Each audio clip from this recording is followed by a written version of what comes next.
Sengketa antara Marissa Haque dengan Titing Suryanani menguak cerita baru. Kemarin istri Ikang Fauzi itu menjalani pemeriksaan terkait laporannya terhadap Titing Suryanani dengan sangkaan pencemaran nama baik dan ancaman pembunuhan. Ya, dalam keterangannya kemarin, Marissa Haque mengakui pasca dirinya melaporkan Titing, ia kerap menerima ancaman pembunuhan bertubi-tubi yang datang dari Titing Suryanani. Lantaran ancaman pembunuhan atas dirinya, Marissa pun menutup rapat pintu damai dengan Titing yang juga seorang buronan polisi. Kata-katanya Titing, jadi ada yang tertulis, saya akan menghabisi Marissa. Menghabisi kan macam-macam, dari karirnya, dari nyawanya. Tapi waktu dia menelpon ke Mbak Ina kan nggak punya alat rekam di dalam handphonenya. Dia tuh mau ngebunuh saya. Dia tuh mau ngebunuh saya. Ini penyidikan terhadap Titing. Bu Marissa sudah dipanggil. Tidak pernah mau berdamai dengan Punten ya, DPO ya. Sudah lewat. Sudah lewat masa damai itu.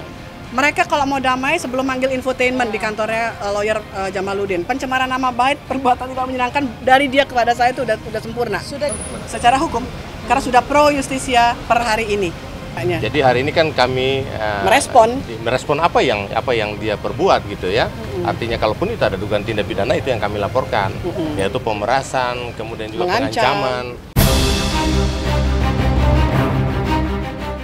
Lantaran laporan Marissa Haque terkuak juga jati diri Titing Suryanani yang selama ini menjadi buronan Polda Sulawesi Tenggara. Titing pun telah masuk DPO pihak kepolisian. Bahkan gara-gara laporannya terhadap Marissa dengan tuduhan penggelapan uang, Titing pun menyeret pengacaranya dalam pusaran hukuman. Pasalnya, Jamaluddin sang pengacara dianggap bekerja sama dengan seorang buronan polisi.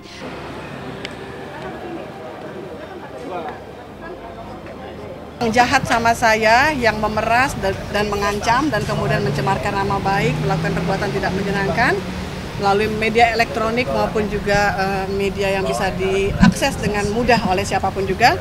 Seorang DPO, seorang buronan. Dia adalah buron. Buron dari mana? Buron dari Polda Sultra sejak tahun 2014.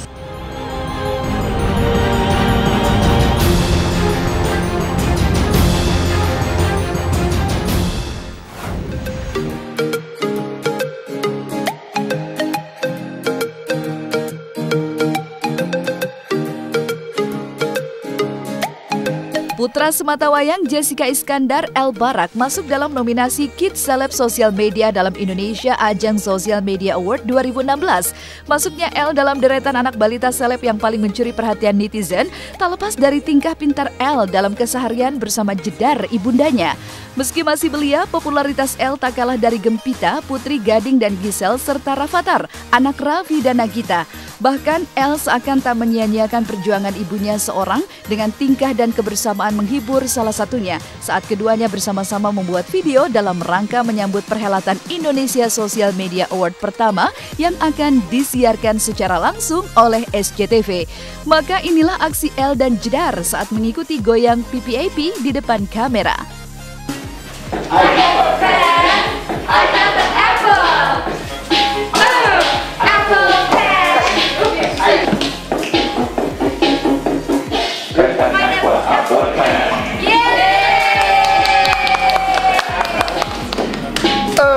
Kita syuting PPIP untuk Isma, nanti acara Isma. Jadi ya udah tadi kita semua pakai kostum leopard. You want more extra price? I don't have more. You want that cheese stick? Okay. What will you say? Good. Very good. Oh, say please, mommy. Open please. Open please. Open it please.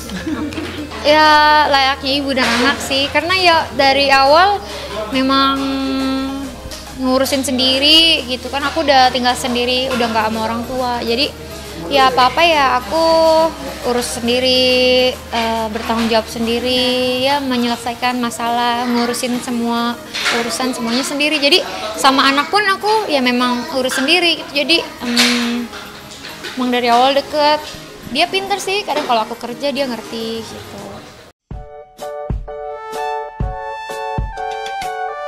El memang tak langsung dikenal publik seperti Gempita maupun Rafathar. Hanya pasca proses pembatalan nikah Jessica dengan Ludwig usai, Elle baru perlahan-lahan diperkenalkan Jessica ke hadapan publik. Dari tingkah unik Elle Barak hingga serunya jedar melewati hari bersama anaknya, maka tak heran Elle Barak pun memiliki pecinta yang luar biasa banyak di media sosial. Bagi mereka yang mengidolakan Elle Barak sebagai kids seleb sosial media, cukup mendukung Elle dengan cara buka Instagram @sctv.